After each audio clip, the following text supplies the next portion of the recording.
A nuestro Dios para que sea con nosotros en todo este tiempo. Vayamos ante los pies de nuestro Señor. Amado Señor, gracias le damos por esta oportunidad tan valiosa que nos da de aprender mucho más de su palabra, de conocerle a través de ella, Señor, de adorarle más profundamente con mayor entendimiento. Le damos gracias por el profesor Alberto Paredes, que ha venido de tan lejos, Señor, para poder servirnos y servir a su nombre, Señor, enseñando de este tema tan vital, Señor. Por favor, ayúdenos a tener la sabiduría espiritual para poder entender todas estas cosas, discernirlas y poder aplicarlas en nuestra vida, poder también usarlas para un servicio con mayor entendimiento en la iglesia. Y por favor, bendiga al profesor para que pueda ser claro y ante todo fiel en su enseñanza, Señor, fiel a su palabra. Se lo rogamos en Cristo Jesús. Amén. Bien, entonces damos la bienvenida a cada uno de ustedes, también a quienes se encuentran presentes a través de Zoom y a quienes van a estar viendo este video ya cuando sea subido a las distintas plataformas.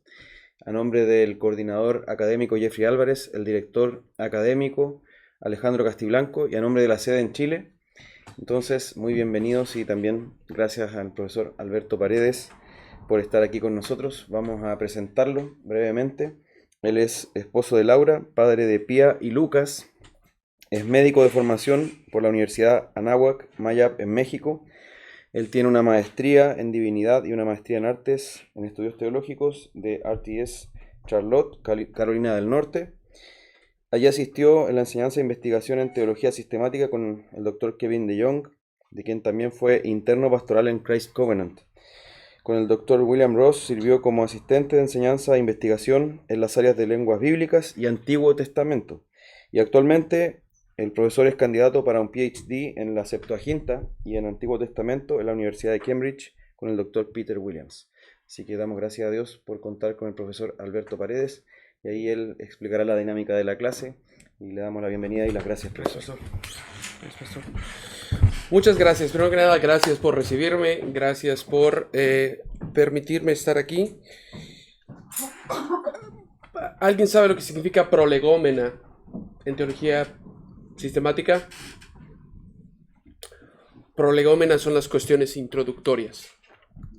Necesitamos tener un poquito de prolegómena acerca de esta clase. ¿Okay? Necesitamos hablar un poquito acerca de cuestiones introductorias, quitar eso del paso y luego adentrarnos al estudio de la teología sistemática. Gracias al pastor Alex, ya me presentó. Esa era la primera parte, podemos quitar eso. Número 2. Tengo poco tiempo para convivir con ustedes y llegar a conocerles. Quiero pensar que mi memoria es muy buena, pero a pesar de eso, tener tan poquito tiempo con ustedes va a ser muy difícil para que yo pueda aprenderme sus nombres. Una muy buena forma de hacerlo, y esto depende de ustedes, es que me manden un correo. Creo que tienen todos mi correo, ¿sí? Que me manden un correo con su foto y un motivo de oración para que yo pueda estar orando por ustedes y pueda ver quiénes son y por lo menos para el día de mañana ya saber quién es cada uno de ustedes. Y podemos platicar más también. Entonces, eso es número 1. Por favor, si están ustedes, si quieren hacerlo, no es obligación, pero me ayudaría mucho que me manden un correíto con su foto, me digan quién es, un motivo de oración para que yo pueda estar orando por ustedes, por lo menos esta semana. Número 2, quiero saber, solamente levanten mano, ¿quién está tomando esta clase por crédito? Ok. ¿Quién es? Ok, vamos a hacer esto otra vez. ¿Quién está tomando esta clase por crédito? ¿Quién necesita tomar esta clase? Ok, muy bien. ¿Quiénes de ustedes que están tomando esta clase por crédito trabajan en la mañana? Ok. Bien, entonces entiendo que estén cansados. Trataré de ser lo más dinámico posible. Eso nada más a mí me ayuda. Ok, ¿cuál es el esquema de esta clase? Vamos a iniciar todos los días con oración. Voy a estar orando, excepto hoy que ya iniciamos con oración, voy a estar orando a partir de la confesión Bautista de Londres del 89. ¿689 es correcto? Sí. Disculpen estas dudas, yo soy presbiteriano, entonces no es mi confesión de consulta, pero es una confesión reformada. Entonces vamos a estar orando a partir de esta confesión para abrir la clase. Y una de las cosas que quiero transmitir con eso es cómo pueden ustedes comenzar a utilizar credos y confesiones en su vida devocional y también en sus ministerios como guías de oración y no simplemente como una cuestión teológica, racional. Entonces vamos a estar haciendo esto aquí en la clase, es lo primero que vamos a hacer. Después de esto vamos a cantar. No es mi don, así que les pido que me acompañen y que me perdonen, porque yo voy a guiar los cantos y no es mi don. Pero esto es para recordarnos que la teología sistemática es altamente práctica. La teología sistemática no sirve de nada si se queda en nuestras cabezas o en nuestras bibliotecas y no desciende al corazón y fluye hacia nuestros hermanos en la iglesia. Entonces, el adorar en clase nos va a ayudar a esto y generalmente es bastante rápido. Después de eso vamos a tener clases, vamos a tener receso después de entre 45 minutos y 1 hora, depende de dónde sea el mejor punto para detenernos. Vamos a tener unos 5 o 10 minutos, no lo sé, para descansar, tomar agua. En esos momentos desconéctense, platiquen de lo que quieran, pueden acercarse, lo que quieran hacer está bien. Después seamos puntuales porque otra vez tenemos poquito tiempo y muchas cosas por ver. Entonces vamos a hacer eso. Y por último, quiero terminar cada una de las clases recomendándoles un libro sobre teología sistemática. El punto de esto es que ustedes conozcan otros recursos. Creo que tienen lectura asignada. Esa lectura es Grudem. Ok. ¿Toda la sistemática? Secciones. Ok. Aún así voy a hablar un poquito sobre otras sistemáticas para que por lo menos sepan que existen y si quieren consultar en algún momento, que ustedes sepan cuáles son los pros, los contras, etcétera. Creo que también eso es bueno que ustedes lo tengan y muchas clases de teología sistemática no abordan estas cuestiones. Entonces, vamos a hablar de eso al final. Unos 2 minutos serán suficientes. Les llegó un documento. Expresando mis preferencias sobre el uso de tecnología y toma de notas, ¿ok? Me tomó mucho llegar a esta decisión. Yo no la inventé. Yo estuve en su lugar. Yo la experimenté. Como decimos en México, no sé si utilizan eso aquí. Yo me aporreé. Topé con pared. Pero aprendí. Y haber aprendido a tomar notas es una de las cosas más útiles para el ministerio. Quiero darles 4 razones por las cuales tomar notas a mano es una buena idea. Aprender a tomar notas a mano es una buena idea. Número 1, vivimos en un mundo que nos bombardea con información. Tenemos más información a nuestra disposición de la que somos capaces de asimilar. Una habilidad clave para el ministerio es poder agrupar esta información, procesarla y obtener lo que es necesario para nosotros poder trabajar con esta información. Eso es más productivo que aprender a teclear rápido. Podemos teclear muy rápido y no entender nada de lo que escribimos. Y de hecho, es más fácil que no entendamos lo que escribimos si estamos concentrados en capturar cada una de las palabras que el profesor está diciendo. Entonces, para que se quiten eso de su mente, ninguna pregunta del examen va a ser ¿qué dijo tal teólogo? O dame la definición exacta con mis palabras exactas. Esos no son el tipo de preguntas de mis exámenes. Entonces no se preocupen por eso. El examen está muy sencillo. Quiero pensar, a lo mejor todos los profesores dicen eso. Pero creo que es un examen justo sobre todo con las recomendaciones que ya les he dado, y si ustedes empiezan a hacer relaciones aquí y empiezan a trabajar juntos como grupo, que por cierto es otra habilidad muy importante en el ministerio, trabajar con otras personas. Número 2. No sé quiénes de ustedes estén yendo al ministerio o quiénes de ustedes estén estudiando consejería, pero van a haber ocasiones en las que personas se van a acercar con ustedes, les van a compartir un problema y ustedes no van a tener oportunidad, ni me parece que sea propio, de sacar un dispositivo electrónico y tomar nota. Y tampoco es correcto esperar, que ustedes memoricen toda la información que están recibiendo de estas personas que vienen a consultarles algo. Entonces, desarrollar otra vez esta habilidad de poder escuchar, poder procesar, poder agrupar información y responder, creo que es algo que tienen que aprender desde ahorita y va a ser muy bueno para ustedes. Quiero pensar que va a ser muy bueno para ustedes. Número 3, lectura. Cuando nosotros leemos, sobre todo cuando leemos teología sistemática, que son libros muy cargados, altamente filosóficos, es bueno poder tener este entrenamiento de abstracción de información y simplificación, que es básicamente lo que hacemos cuando tomamos notas.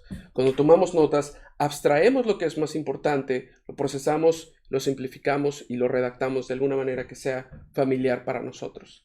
Especialmente en teología sistemática, eso es muy importante, es una habilidad imprescindible. Número 4, sermones. Espero que estén tomando notas en sus sermones, sería algo muy bueno. Entiendo que no siempre se puede, pero es una buena práctica. Al mismo tiempo, espero que no estén sacando sus computadoras cada domingo para estar tomando nota. Entonces, si lo hacen los domingos, creo que también lo pueden hacer aquí. Y por el contrario, si aprenden a hacerlo aquí, va a ser algo que pueden utilizar todas las semanas cuando estén escuchando sermones. Espero haberlos convencido. Probablemente no. A mí no me convenció esto la primera vez que lo experimenté. Pero con el tiempo espero una de dos. O realmente lo aprecien o me perdonen. Habiendo dicho esto, la última cuestión de prolegómena es la siguiente. Por el desarrollo de cómo quedan los horarios en este curso, yo les entregué un outline. Creo que lo modifiqué un poquito del día que lo mandé a hoy, pero es básicamente el outline debe ser correcto y si no, hoy en la noche mando una versión actualizada. El punto es que es mucha información y van a sentir que se acerca el miércoles, se acerca el jueves y no estamos avanzando. Quiero decírselos de una vez. Es normal. Y es normal por dos razones. La primera es porque tenemos menor tiempo de clases, al parecer, al principio, y luego el sábado tenemos mucho tiempo juntos, ¿ok? Entonces el sábado vamos a cubrir una buena porción del curso. La otra situación es que creo que es pedagógicamente más adecuado empezar lento, empezar despacio, y una vez que agarremos ritmo, meternos en cosas más profundas, más rápido. Habiendo dicho todo esto, sobre cuestiones de prolegómena, ¿alguien tiene alguna pregunta? ¿No? Muy bien, excelente, gracias. Entonces vamos a comenzar cantando este himno. Creo que es un excelente himno para comenzar a tratar los temas de teología sistemática. Nos ponemos de pie y comenzamos.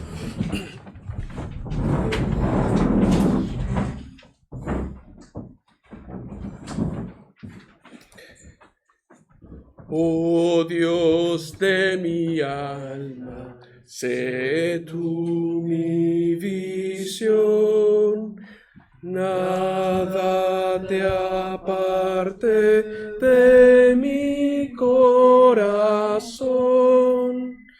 Noche y día pienso yo en ti. Y tu presencia es luz para a mí. Sabiduría, sé tú en mi ser. Quiero a tu lado mi senda correr, como tu Hijo, tenme, Señor, siempre morando en un mismo amor. Riquezas vanas no anhelo, Señor, ni el hueco halago de la adulación. Tú eres mi herencia, tú mi porción. Rey de los cielos, tesoro mejor. Oh Dios de gloria, de triunfo al final, déjame el gozo del cielo alcanzar. Alma de mi alma, Rey y Señor, en vida y muerte, sé tú mi visión. Podemos sentarnos, gracias. El título de esta clase técnicamente es Dios y la Biblia. Vamos a dividir la clase de esta manera. La primera parte va a ser sobre Dios. El estudio en teología sistemática de la del ser divino, del ser trinitario, es conocido como teología propia. La teología propia es una rama dentro de la teología sistemática que se dedica específicamente a estudiar el ser del Dios Trino. ¿Cuál es el propósito y la relevancia del estudio de Dios en la teología sistemática? Por lo menos podemos hablar sobre 4 cosas. Número 1, lo que acabamos de hacer, adoración. No podemos adorar al Dios que no conocemos. Necesitamos conocer a Dios para saber cómo adorarle. Número 2, santificación. Mientras más conocemos quién es el Señor, cómo es nuestro Dios, somos más santificados porque entendemos más la distancia entre Dios y el hombre, apreciamos más la obra de salvación y entonces nuestro corazón es transformado más y más a la imagen de Cristo. Crecemos en santificación. Número 3, y eso es algo que muchas veces no se menciona, pero cuestiones sobre balance. Estoy hablando de balance ministerial, ¿verdad? No esas pulseritas que te venden para ser balanceado ni nada de eso. Balance ministerial. ¿A qué me refiero con esto? Me refiero a que muchas veces tendemos a priorizar doctrinas que no son tan claras como otras en la palabra. Estudiar teología sistemática, estudiar teología propia, nos ayuda a balancear nuestra aproximación para con otros hermanos en la fe con los que quizá estamos en desacuerdo. E incluso si continuamos en desacuerdo, poder entender cuáles son los puntos fuertes y los puntos débiles de otras posturas. Al mismo tiempo, hablando sobre balance, recordamos la distancia entre Dios y el hombre, la omnisciencia de Dios y la limitada conciencia del hombre, y cómo Él tiene misericordia, tiene gracia y es extremadamente paciente con nosotros. Y si Él ha sido paciente con nosotros, ¿cómo nosotros no vamos a ser pacientes también con otros hermanos, especialmente con aquellos que no han tenido la oportunidad que ustedes están teniendo de sentarse y meditar profundamente acerca de las cuestiones enseña la Escritura sobre Dios. Y finalmente, claro está, ministerio. Si vamos a servir al Señor, tenemos que conocer quién es el Señor al que estamos sirviendo, cómo desea ser servido, cuáles son las cosas que debemos comunicar, cuáles son las cosas que debemos priorizar, etcétera, etcétera, etcétera. Entonces, necesariamente ministerio. Si vamos a predicar, ¿cuáles son los puntos teológicos que podemos tomar de ciertos pasajes? Si vamos a dar consejería, si alguien está teniendo problemas, entre comillas, vamos a decir, un problema de ansiedad, que no solamente qué nos dice la Biblia acerca de la ansiedad, no estéis ansiosos por nada, sino todo esto está bien, pero positivamente, ¿qué le vamos a decir? ¿Por qué no debes estar ansioso? Bueno, porque tenemos un Dios soberano. Tenemos un Dios que está en control de absolutamente todo. Tenemos un Dios poderoso. Tenemos un Dios que ha sido llamado tu Padre. Tenemos un Dios que te ama. Entonces la teología sistemática y la teología propia nos ayuda en estas cuestiones de ministerio. Por supuesto, cuando buscamos conocer la verdad sobre el ser de Dios, la pregunta inmediata es: ¿cómo podemos acceder a este conocimiento?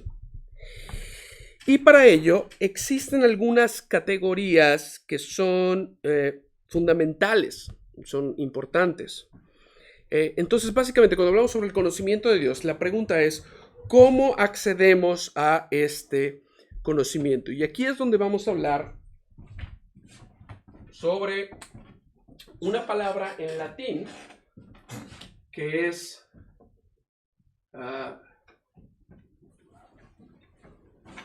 principia. Principia es el plural de... disculpen mi letra.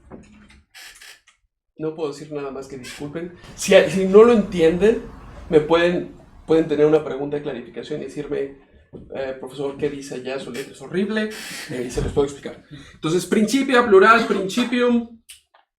Principium, singular. Principium básicamente es algo así como fundamento. Es el principio fundamental del cual otras verdades pueden ser derivadas. Y en la teología reformada, clásicamente se ha dividido la principia en dos tipos de principium. Principium essendi y principium cognoscendi. ¿Ok? Principium essendi, principium cognoscendi. Principium essendi es el fundamento por el cual algo existe.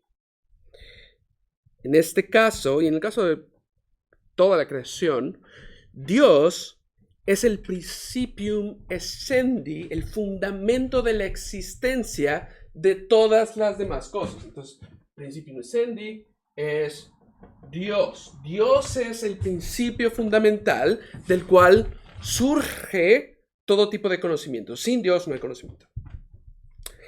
Pero también tenemos el principium cognoscendi, es el fundamento por el cual algo puede ser conocido. ¿Cómo conocemos algo?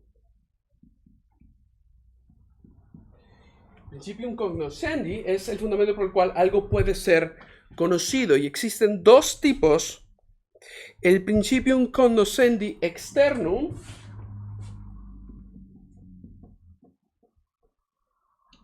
y el principium cognoscendi internum.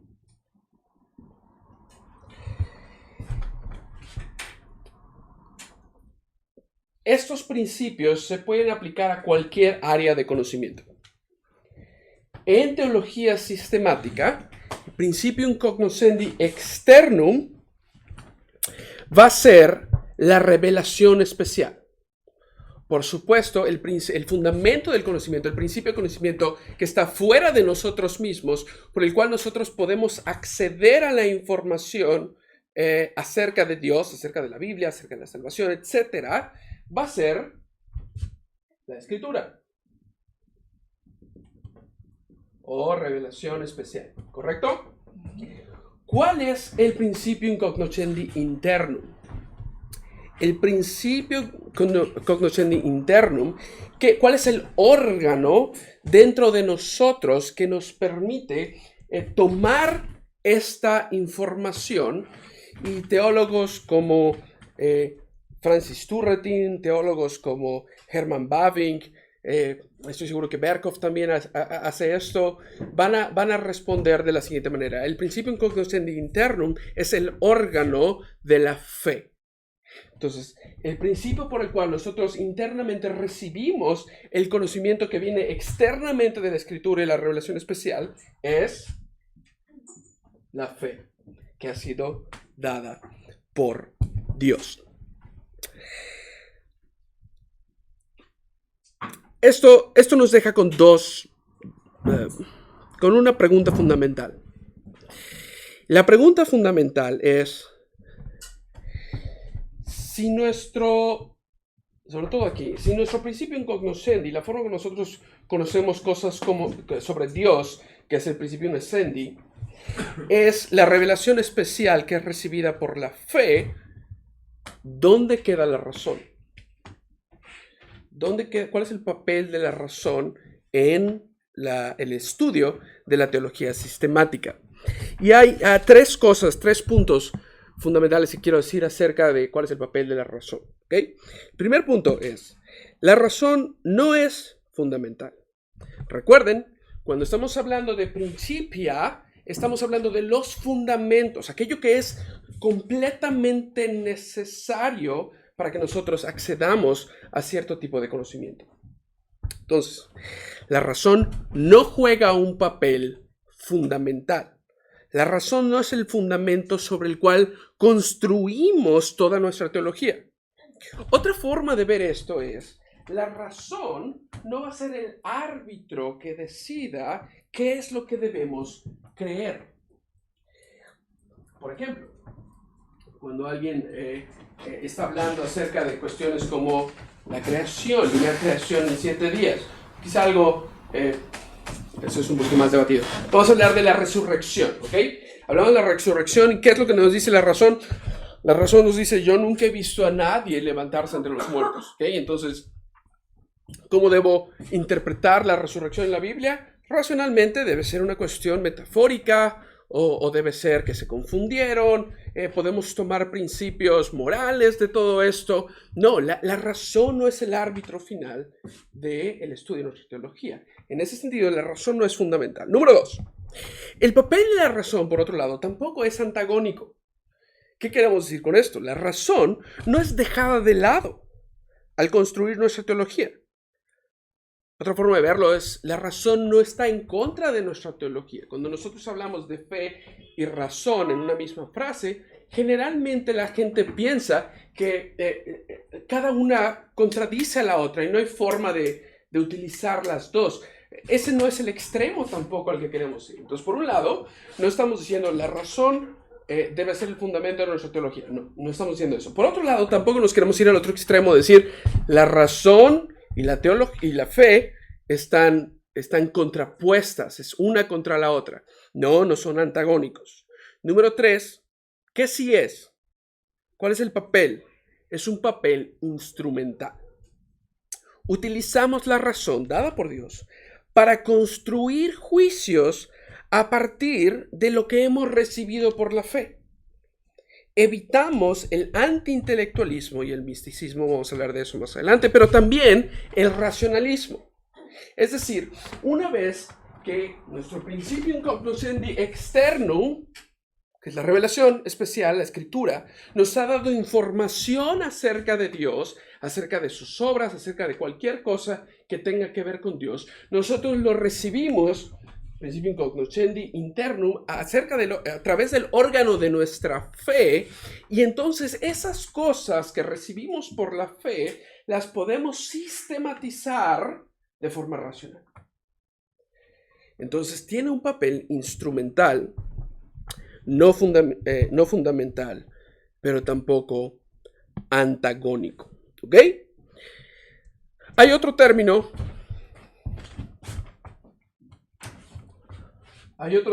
Que vamos a utilizar.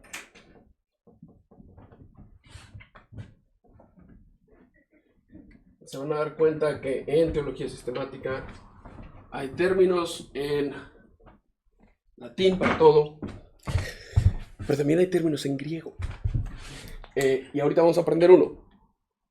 Otro término importante es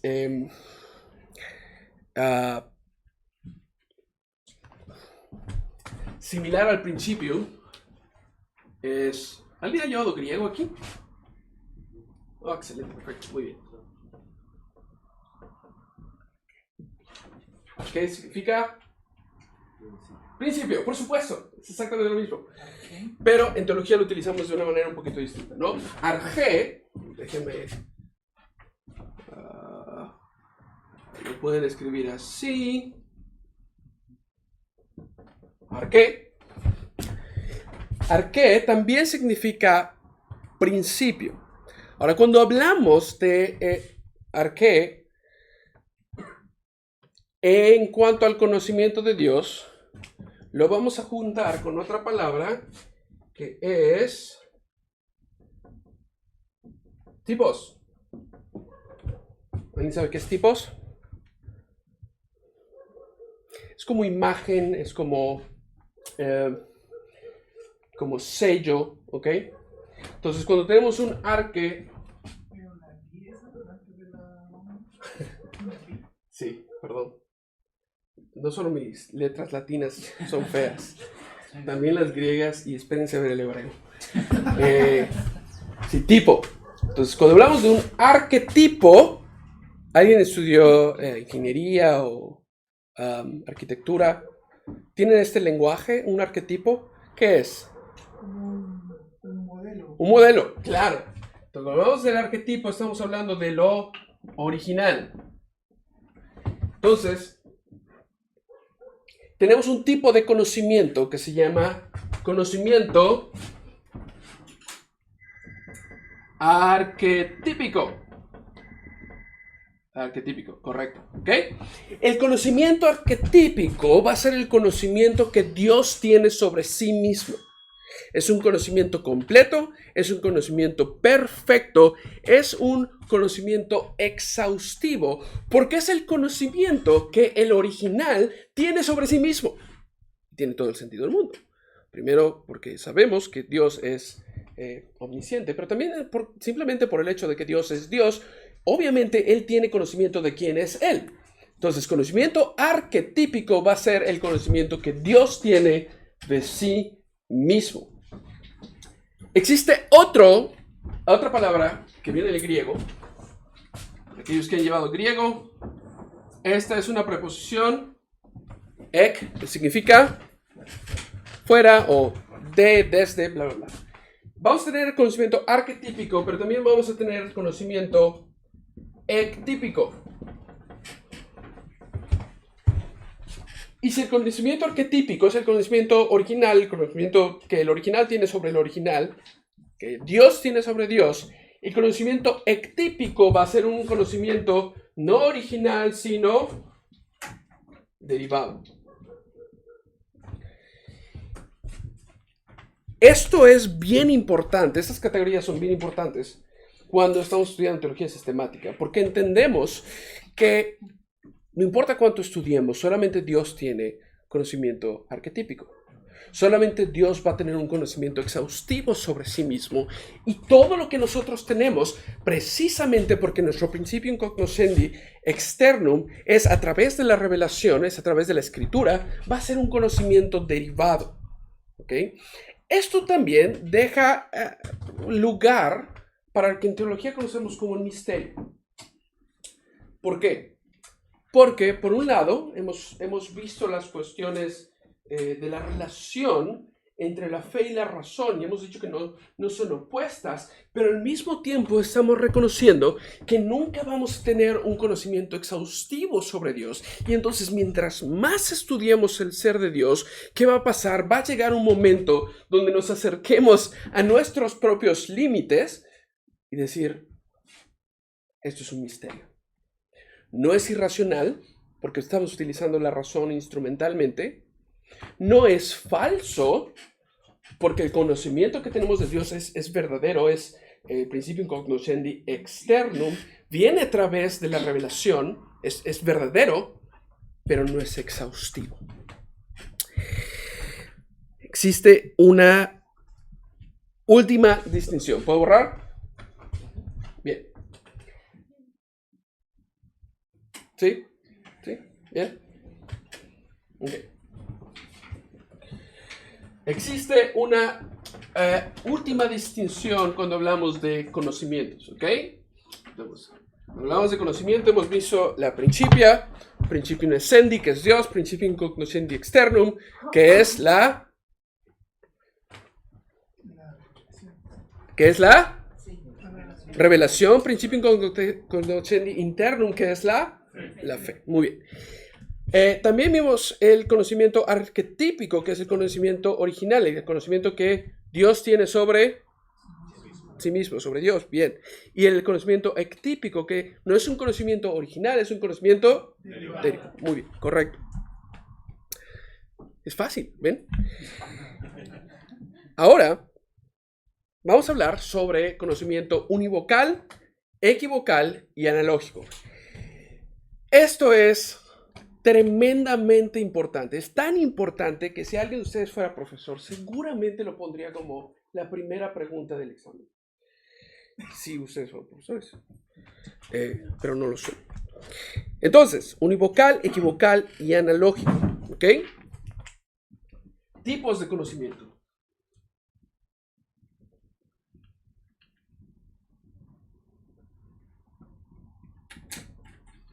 Primero tenemos univocal,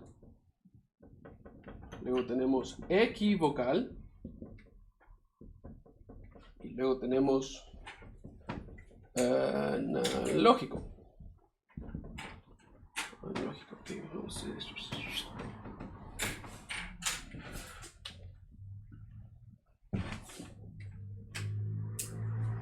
Ok. ¿Qué es lo que dice el conocimiento univocal?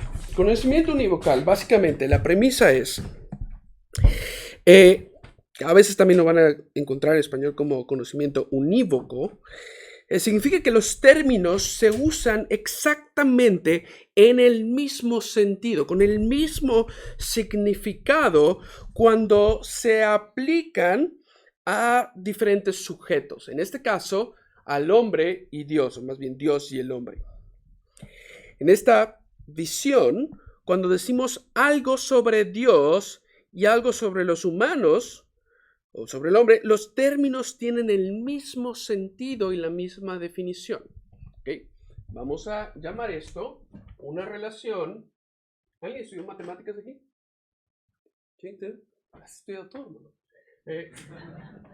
Vamos a llamar una relación 1 a 1. ¿Ok? Entonces, lo que sea que yo digo sobre Dios, cuando utilizo esa misma palabra o ese mismo atributo o descripción, característica, lo que sea, para hablar sobre un humano, lo estamos diciendo en exactamente el mismo sentido.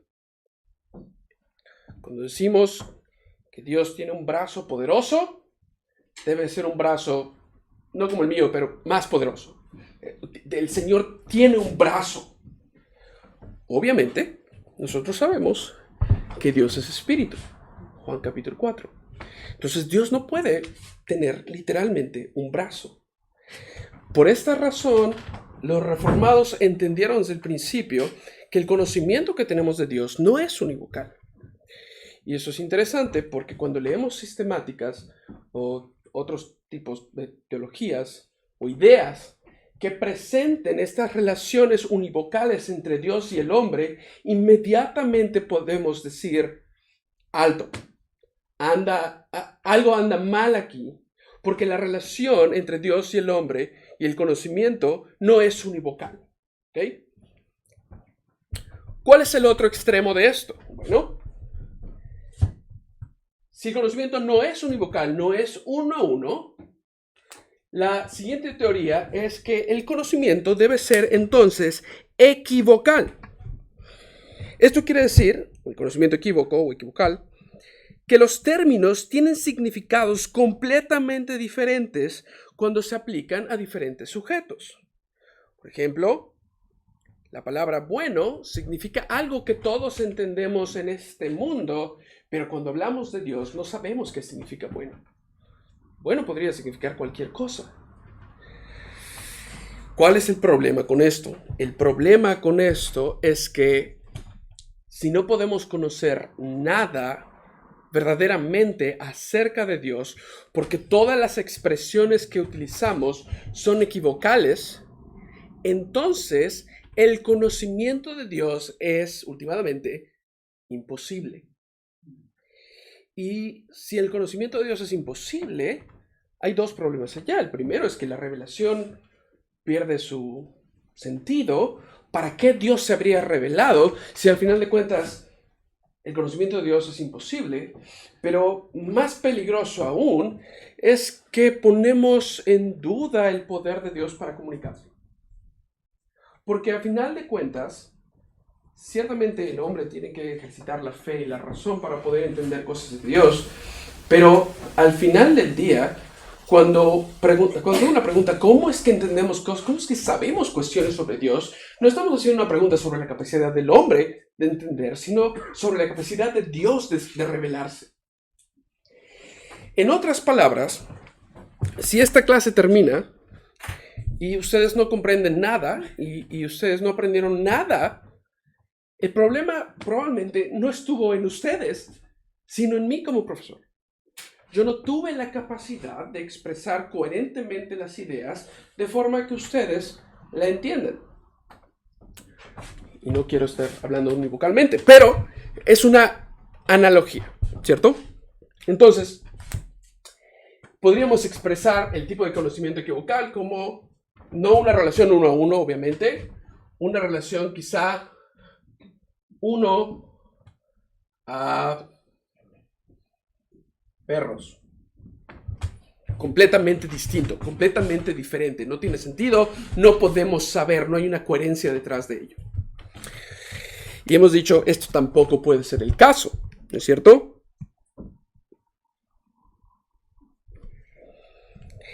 No puede ser el caso porque tenemos textos como Juan 1:18. Dice, nadie ha visto jamás a Dios, el unigénito de Dios que está en el seno del Padre, Él lo ha dado a conocer. Romanos 1:19-20, porque lo que se conoce acerca de Dios es evidente dentro de ellos, pues Dios lo hizo evidente. Salmo 64, estad quietos y sabed que yo soy Dios. Exaltado seré entre las naciones, exaltado seré en la tierra. Ezequiel utiliza la frase, y sabréis que yo soy el Señor, aproximadamente 70 veces en el libro. Entonces, la Biblia misma nos está diciendo, hay cosas acerca del Señor por las cuales Él se da a conocer. Pero este conocimiento no puede ser univocal y no puede ser equivocal. Entonces, la tradición reformada reconoció desde el principio que el tipo de conocimiento que tenemos acerca de Dios es analógico. Lo que yo conozco acerca de Dios es verdadero, es real, es aplicable, pero no es exhaustivo. O exhaustivo, bla.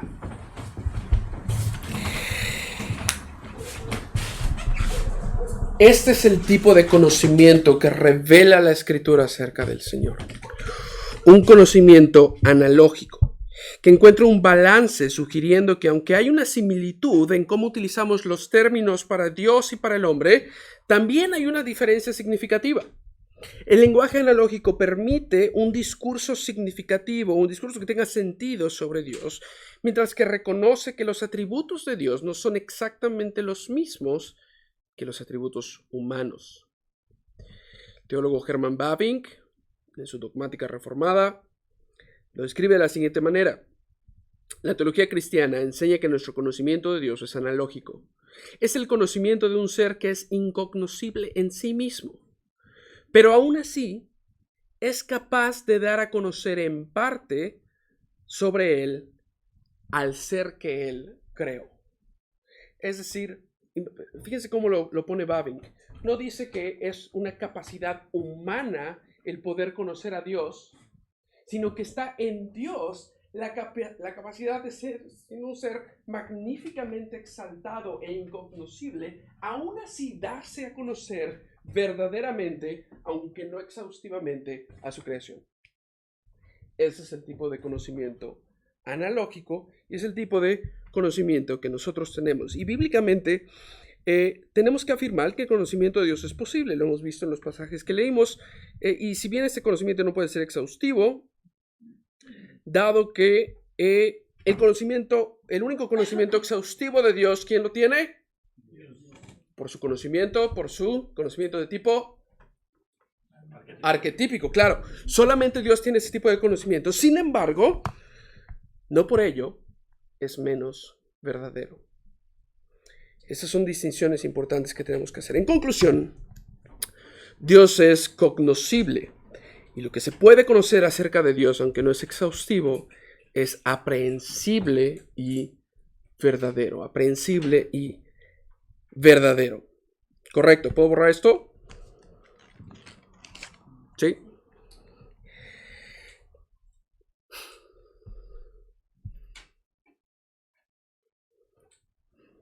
Ok.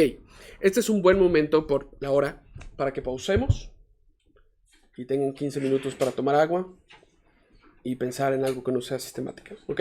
Descansen.